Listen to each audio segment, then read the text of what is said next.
Apakah Anda merasa seolah-olah Tuhan sedang mempermainkan Anda? Anda sudah berdoa bertahun-tahun, bahkan menangis, berpuasa berhari-hari, dan mengklaim semua janji Tuhan di dalam Alkitab. Tapi kenyataannya hidup Anda justru sedang jalan di tempat. Atau bahkan lebih buruk, Anda merasa Tuhan sedang diam, sementara orang lain yang tidak taat justru tampak lebih diberkati. Jangan salah paham, masalahnya bukan pada Tuhan yang ingkar janji. Masalahnya adalah karena banyak dari kita hanya punya janji Tuhan, tapi tidak punya peta jalan Tuhan. Hari ini saya akan membongkar riset teologis dan sejarah tokoh Alkitab yang akan mengubah cara Anda memandang masa depan. Saya akan memberikan Anda peta jalan 6 tahap agar janji Tuhan bukan lagi sekedar kutipan di dinding atau di HP, tapi realitas yang Anda pegang di tangan.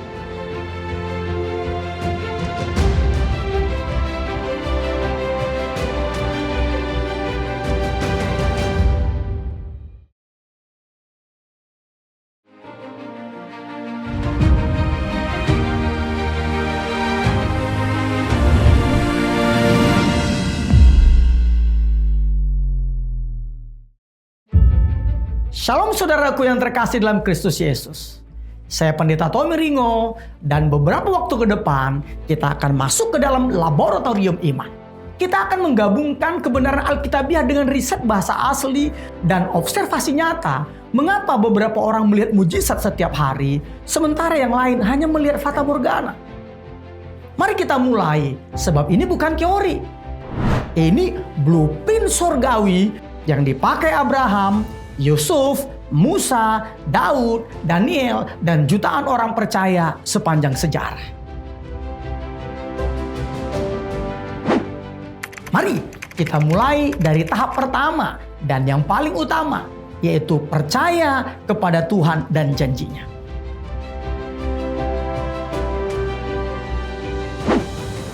Tuhan Yesus berkata dalam Injil Markus 11 ayat 24, "Karena itu aku berkata kepadamu, apa saja yang kamu minta dan doakan, percayalah bahwa kamu telah menerimanya, maka hal itu akan diberikan kepadamu." Kata percayalah di ayat tersebut dalam bahasa Yunaninya adalah pisteo. Di sini bukan sekedar percaya intelektual, bukan, tetapi keyakinan yang menyeluruh, yang menghasilkan tindakan nyata. Bentuk aurisnya menunjukkan keputusan tegas satu kali yang berdampak permanen. Berikutnya apa? Kata telah menerimanya menggunakan bentuk auris elabete yang merupakan kata kerja lambano. Ini menunjukkan fakta yang sudah selesai di masa lalu.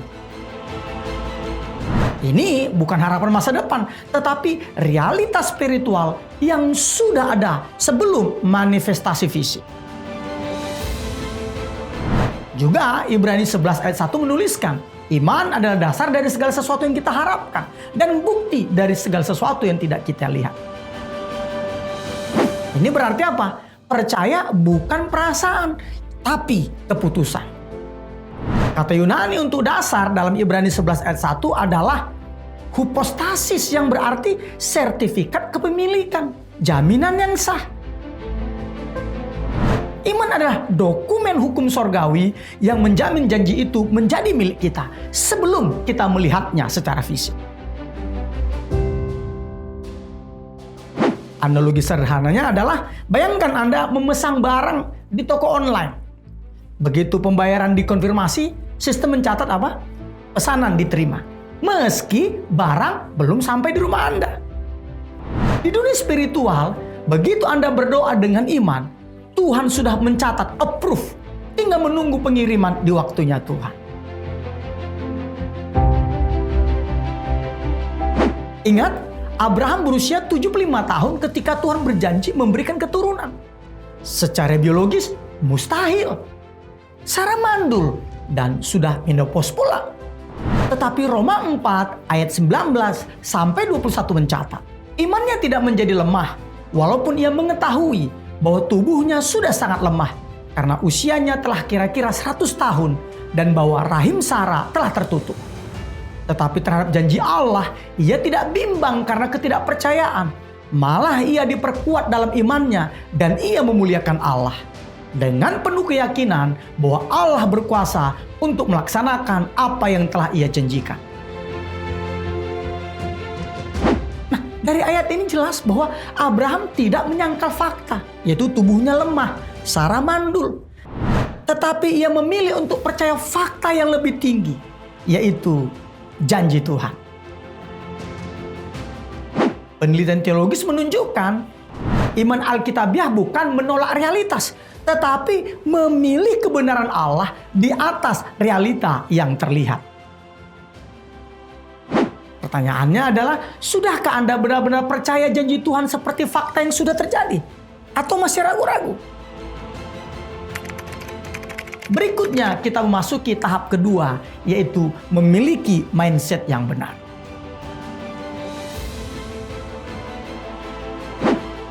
Firman Tuhan dalam Amsal 23 ayat 7 berkata, "Karena sama seperti orang yang membuat perhitungan dalam dirinya sendiri, demikianlah ia."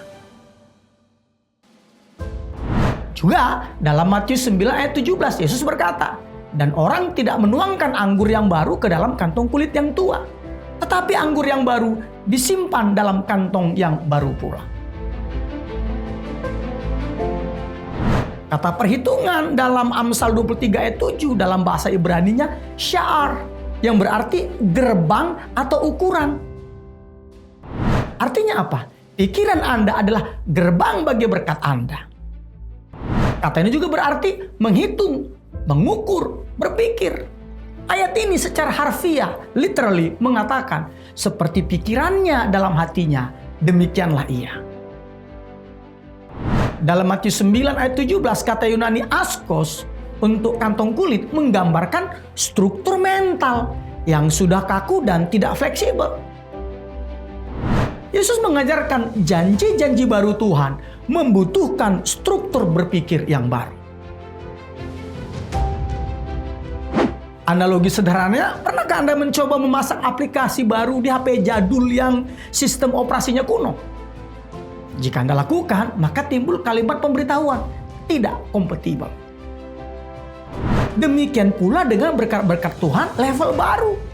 Tidak kompatibel dengan mindset lama yang penuh ketakutan, keluhan, dan keterbatasan.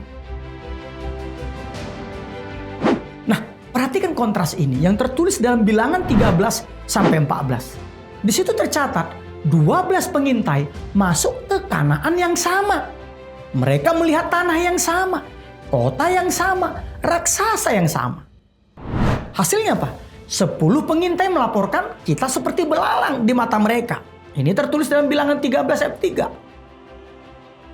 Sedangkan 2 pengintai yang lain berkata, "Jangan takut, Tuhan beserta kita. Kita pasti menang." Itu tertulis dalam Bilangan 14 ayat 9. Lihat, faktanya sama. Tapi mindsetnya berbeda. Dampaknya apa? Hasil berbeda. 10 orang dengan mindset korban mati di padang gurun. Sedangkan 2 orang dengan mindset penakluk masuk ke tanah perjanjian. Riset neuroscience modern membuktikan apa yang Alkitab ajarkan 3000 tahun yang lalu. Otak kita membentuk realitas kita. Pola pikir Anda menentukan tindakan Anda. Tindakan Anda menentukan hasil yang Anda dapatkan. Kaleb pada usia 85 tahun masih berkata, "Berikan kepadaku pegunungan itu." Yosua 14 ayat 12. Padahal pegunungan tersebut kota-kotanya berkubu dan orang-orang raksasa tinggal di situ. Mindset pemenang tanpa batas usia. Pertanyaannya adalah, apakah mindset Anda masih seperti kantong kulit tua? Penuh rasa takut, pesimis, dan victim mentality? Atau sudah di-upgrade seperti kantong kulit yang baru, penuh iman, optimisme ilahi, dan mentalitas penakluk?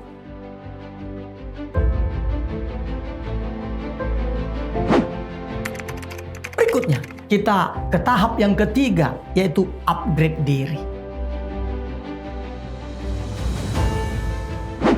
Firman Tuhan yang tertulis dalam Matius 25 ayat 14-30 berbicara tentang talenta. Di mana hamba yang mengembangkan 5 talenta menjadi 10. dan 2 menjadi 4. Mereka apa? Mendapatkan pujian. Hamba yang menyimpan 1 talenta tanpa mengembangkannya dihukum. Kata Yunani talenton bukan hanya uang, tetapi mewakili semua sumber daya yang Tuhan percayakan. Baik itu harta benda, kemampuan, waktu, pengetahuan, relasi, dan kesempatan. Kata ergazomai yang tertulis dalam ayat 16 diterjemahkan menjalankan. Secara harfiah berarti apa? Mengelola dengan sungguh-sungguh hingga menghasilkan. Bentuk aorusnya menunjukkan tindakan segera dan serius. Sedangkan hamba yang jahat dan malas yang tertulis dalam ayat 26 berarti tidak produktif, idle, tidak aktif. Dan Tuhan menyebutnya apa? Jahat, bukan hanya malas. Analogi sederhananya, smartphone Anda perlu update sistem operasi agar bisa menjalankan aplikasi terbaru dan tetap aman dari virus. Jika Anda menolak update, lama-kelamaan HP menjadi usang dan tidak berguna. Demikian pula hidup Anda. Tuhan memberikan versi baru diri Anda setiap musim. Apa itu? Pengetahuan baru, skill baru, karakter baru. Kalau Anda menolak di-upgrade, Anda akan ketinggalan rencana Tuhan.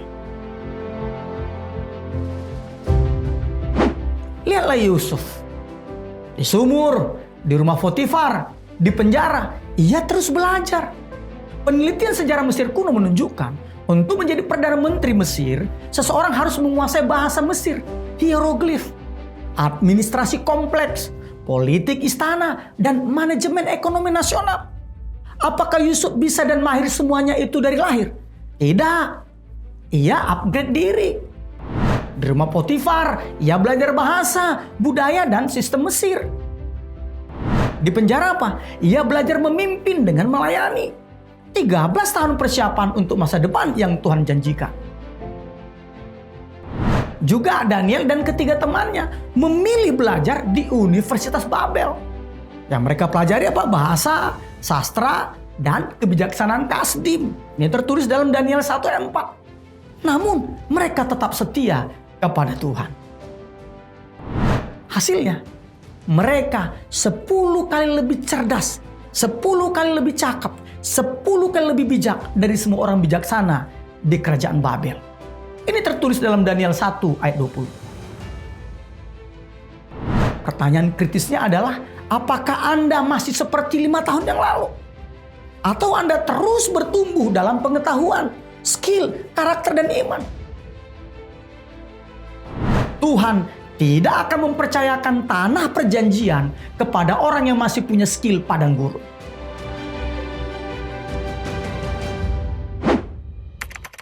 Berikutnya kita ke tahap yang keempat, yaitu kerja keras dan kerja cerdas.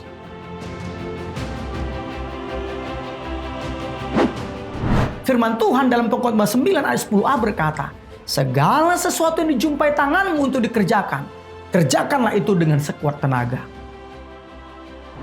Juga Amsal 19 ayat 2 berkata, tanpa pengetahuan, kerajinan pun tidak baik. Orang yang tergesa-gesa akan salah langkah. Dan lagi, 2 Timotius 2 ayat 6 tertulis, seorang petani yang bekerja keras haruslah yang pertama menikmati hasil usahanya.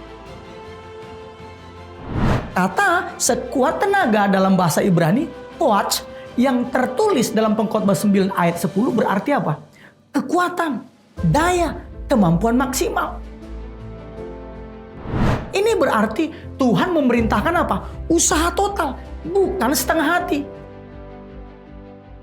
Kata pengetahuan, bahasa Ibraninya adalah da'at. Dalam Amsal 19 ayat 2 tadi berarti apa? Pengetahuan, kebijaksanaan, strategi. Ini berarti apa? Tanpa pengetahuan, kerja keras jadi sia-sia. Kata bekerja keras, bahasa Yunani, kopiau dalam 2 Timotius 2 ayat 6 berarti bekerja hingga lelah. Bekerja keras dengan ketekunan. Bekerja sampai kelelahan yang luar biasa. Paulus menegaskan, petani yang bekerja keras yang pertamalah menikmati hasilnya. Bukan yang berdoa keras tanpa kerja. Bukan. Bayangkan ada 2 orang petani. Petani A berdoa 10 jam sehari minta panen berlimpah. Tapi tidak pernah membajak sawah, menanam bibit, atau menyiram tanaman. Sedangkan petani B berdoa 1 jam dan bekerja 10 jam. Membajak, menanam dengan teknik terbaik, memupuk teratur, dan menjaga dari hama. Siapa yang akan panen? Petani B. Bukan karena Tuhan pilih kasih, tetapi karena ia berpartner dengan prinsip Tuhan. Mari kita belajar dari Nehemia yang adalah master strategi kerja cerdas. Ketika membangun tembok Yerusalem yang hancur, ia tidak hanya berdoa, ia melakukan riset, yaitu mengelilingi tembok di malam hari. Nehemia 2 ayat 12 sampai 15. Berikutnya apa? Membuat strategi, yaitu membagi pekerjaan per keluarga. Ini nanti tertulis dalam Nehemia pasal 3. Baru apa? Mengorganisir sistem keamanan, di mana separuh bekerja, separuh berjaga. Nehemia 4 ayat 16. Dan berikutnya apa? Memotivasi tim dengan visi jelas. Nehemia 2 ayat 17 sampai 18. Hasilnya, tembok selesai dalam 52 hari. Proyek yang seharusnya bertahun-tahun. Ini tertulis dalam Nehemia 6 ayat 15. Bahkan musuh mengakui pekerjaan itu dilaksanakan dengan bantuan Allah. Nehemia 6 ayat 16. Artinya apa, saudaraku? Artinya adalah kombinasi ditambah strategi, ditambah kerja keras, sama dengan mujizat. Rasul Paulus berkata, "Aku bekerja lebih keras daripada mereka semua. Tetapi bukannya aku, melainkan kasih karunia Allah." 1 Korintus 15 ayat 10. Di sini jelas apa? Kerja keras ditambah kasih karunia sama dengan prestasi supernatural. Penelitian terhadap gereja mula-mula menunjukkan mereka berdoa dan bekerja dengan strategi brilian. Hasilnya, Injil menyebar ke seluruh kekaisaran Romawi dalam 300 tahun. Jadi saudaraku, jangan jadi orang yang berdoa minta berkat tapi malas bekerja. Itu bukan iman, itu presumsi.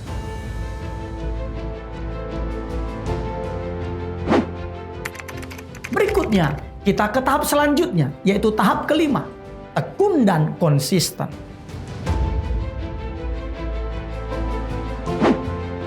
1 Korintus 15 ayat 58 menulis, "Karena itu saudara-saudaraku yang kekasih, berdirilah teguh, jangan goyah, dan giatlah selalu dalam pekerjaan Tuhan. Sebab kamu tahu bahwa dalam persekutuan dengan Tuhan, jerih payahmu tidak sia-sia." Dan Amsal 12 ayat 11 berkata, "Siapa mengerjakan tanahnya akan kenyang dengan makanan, tetapi siapa mengejar barang yang sia-sia tidak berakal budi." Juga Kolose 1 ayat 23. "Sebab itu kamu harus bertekun dalam iman, tetap teguh dan tidak bergoncang, dan jangan mau digeser dari pengharapan Injil yang telah kamu dengar dan yang telah dikabarkan di seluruh alam di bawah langit, dan yang aku ini, Paulus, telah menjadi pelayannya." Kata berdiri teguh, bahasa Yunaninya hedraioi, yang berarti apa? Stabil, tidak tergoyahkan, teguh seperti fondasi. Kata jangan goyah, bahasa Yunaninya ametakinetoi, yang secara harfiah berarti tidak dapat dipindahkan, seperti gunung yang kokoh. Kata giatlah selalu, bahasa Yunaninya periseuntes, yang berarti apa? Berlimpah, berkelanjutan, melebihi. Artinya apa? Bukan usaha sesekali, tetapi konsistensi yang meluap. Sedangkan kata mengerjakan, bahasa Ibraninya abad. Dalam Amsal 12 ayat 11 berarti apa? Mengolah, bekerja, melayani secara berulang-ulang dan konsisten, bukan sekali-kali. Dan lagi, kata bertekun dalam Kolose 1 ayat 23, bahasa Yunaninya epimeno, yang berarti apa? Bertahan di bawah beban berat tanpa menyerah. Ini bukan sekedar menunggu, tapi bertahan dengan sikap yang benar. Analoginya seperti pohon bambu Cina. Selama 4 tahun pertama, tidak ada pertumbuhan di atas tanah. Tapi di tahun kelima, ia tumbuh 25 meter dalam 6 minggu. Mengapa hal ini bisa terjadi? Karena selama 4 tahun, ia konsisten membangun akar. Analogi berikutnya, fitness trainer profesional akan memberitahu Anda, olahraga 7 jam dalam 1 hari, lalu tidak berolahraga selama 6 bulan, sama dengan tidak ada hasil. Sebaliknya, olahraga 30 menit setiap hari selama 6 bulan, sama dengan apa? Transformasi total. Prinsip yang sama berlaku dalam kehidupan rohani dan pencapaian janji Tuhan. Konsistensi mengalahkan intensitas. Jangan pernah berhenti saat Anda lelah. Berhentilah saat Anda selesai. Makanya Tuhan Allah memerintahkan Yosua dalam Yosua 1 ayat 8 apa dikatakan? Janganlah engkau lupa memperkatakan kitab Taurat itu, tetapi renungkanlah itu siang dan malam. Bukan sekali seminggu, tetapi setiap hari. Daud juga menulis, berbahagialah orang yang kesukaannya ialah Taurat Tuhan dan yang merenungkan Taurat itu siang dan malam. Di sini berbicara apa? Rutinitas harian menghasilkan produktivitas supernatural. Penelitian seperti tokoh Kristen George Mueller, pendeta abad ke-19 yang menghidupi 10.000 lebih anak yatim piatu hanya dengan doa tanpa pernah meminta uang. Ia menunjukkan konsistensi. Ia konsisten berdoa 2-4 jam setiap pagi selama 50 tahun lebih. Hasilnya apa?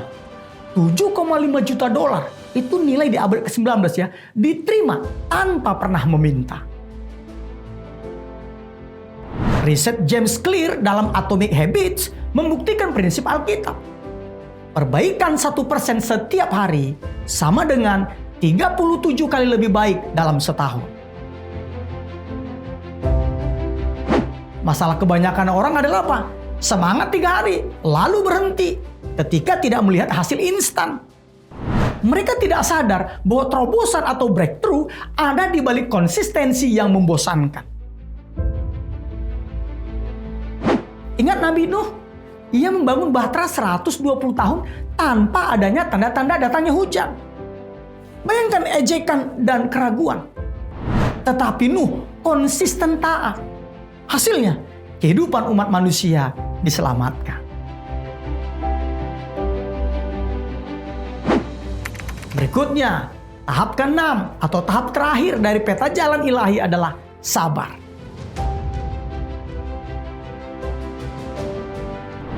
Ibrani 6 ayat 15 menulis, Abraham menanti dengan sabar dan dengan demikian ia memperoleh apa yang dijanjikan kepadanya.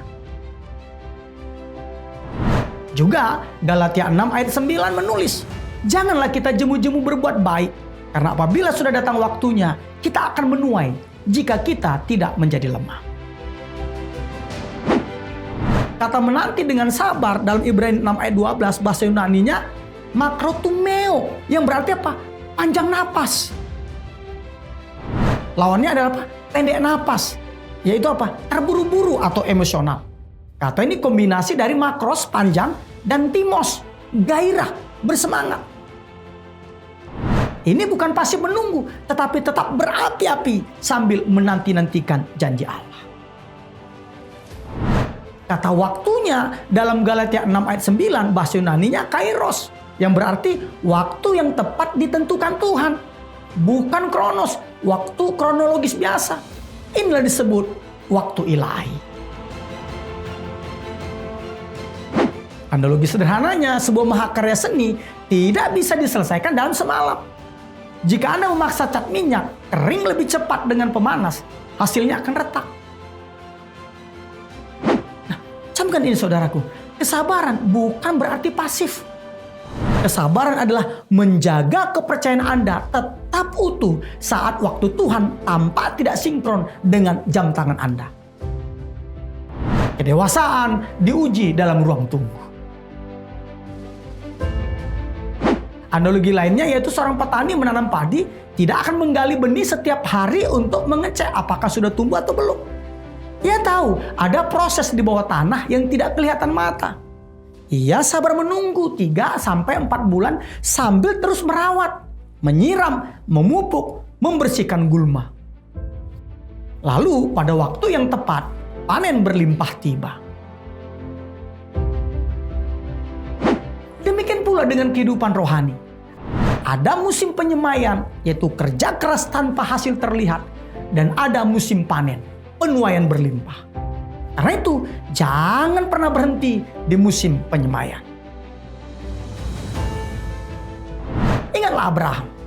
Ia menunggu apa? 25 tahun dari janji sampai kelahiran Ishak. Usia 75 tahun dapat janji. Usia 100 tahun baru lahir si Ishak. Kejadian 12 ayat 4, 21 ayat 5. Ingatlah juga Yusuf. Mimpi di usia 17 tahun terwujud di usia 30 tahun. 13 tahun menunggu sambil bekerja keras. Ini tertulis dalam Kejadian 37 ayat 2, 41 ayat 46. Musa dipanggil di usia berapa? 80 tahun setelah 40 tahun di padang gurun. Total 80 tahun persiapan. Ini tertulis nanti di Kisah Para Rasul pasal 7 ayat 23 dan 30. Daud diurapi menjadi raja di usia remaja. Baru menjadi raja atas seluruh Israel di usia 30 tahun. Berarti apa? Belasan tahun menunggu sambil dikejar-kejar Saul. Dari sini sangat jelas bahwa pola Alkitab itu apa? Waktu Tuhan tidak sama dengan waktunya kita. Ibrani 6 ayat 15 mencatat tentang Abraham. Demikianlah dengan sabar menantikan, Abraham mendapat apa yang dijanjikan itu. Kata Yunani makrotimeo auris participle dalam Ibrani 6 ayat 15 menunjukkan Abraham tetap berharap dan aktif percaya selama penantian. Bukan pasif menyerah. Penelitian teologi reform menegaskan kesabaran Alkitabiah bukan pasivitas, tetapi aktif menunggu. Yaitu dengan cara apa? Terus bekerja, terus percaya, terus taat sambil menunggu waktunya Tuhan. Galatia 6 ayat 9 berjanji, kita akan menuai, bukan mungkin, bukan kalau beruntung, tetapi pasti akan. Asalkan apa dikatakan? Tidak menjadi lemah. Berapa banyak orang yang hampir mencapai garis finish, tapi berhenti 1 meter sebelum garis akhir. Mereka tidak tahu, terobosan atau breakthrough mereka sudah di depan mata.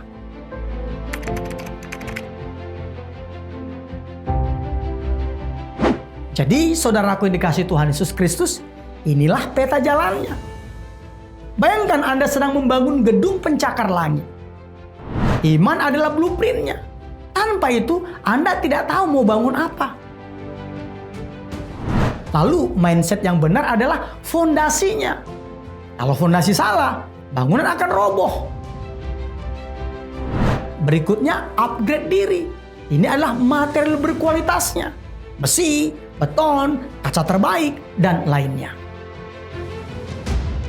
Selanjutnya kerja keras dan kerja cerdas adalah proses konstruksinya.